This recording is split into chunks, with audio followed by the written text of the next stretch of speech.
ভাই আজ আমাদের খুশির সীমা নাই।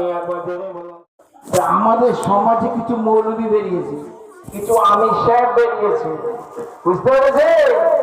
কিছু ইমাম সাহেব বেরিয়েছে।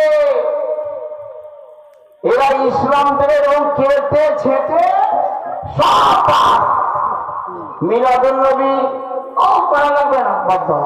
নবীর নামে কিয়াম ও করা লাগবে না, বাদ দাও। সরবরাহ প্রমাণ করা ও করা লাগবে না। সরবরাহ হালুয়া রুটি ওটা করা লাগবে না।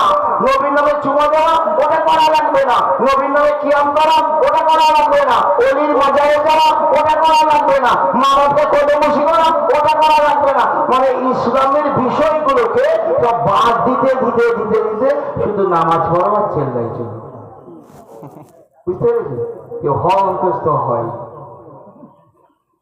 এই অবস্থা করে ইসলাম থেকে একেবারে ন্যাংটো বানিয়ে ফেলেছে, বুঝতে পেরেছি? এদের না আছে নবীর তাজিম, না আছে অলি আল্লাহর তাজিম, না আছে আল্লাহকে পাওয়ার বাসনা, শুধু নামাজ পড়ে বেহেশতে যাওয়ার লোক, জান্নাতের লোক, বুঝতে পেরেছেন? এই জন্য বলছি ভাই, বর্তমান জমানায় হুঁশিয়ার, আমার এই কথাগুলো দিলে খেতে রাখবেন, বুঝতে পেরেছেন? দিলে খেতে রাখবেন আমার কথাগুলো। নবীর প্রেমিক হয়ে যান, নবীর প্রেম ছাড়া কিছুই হবে না।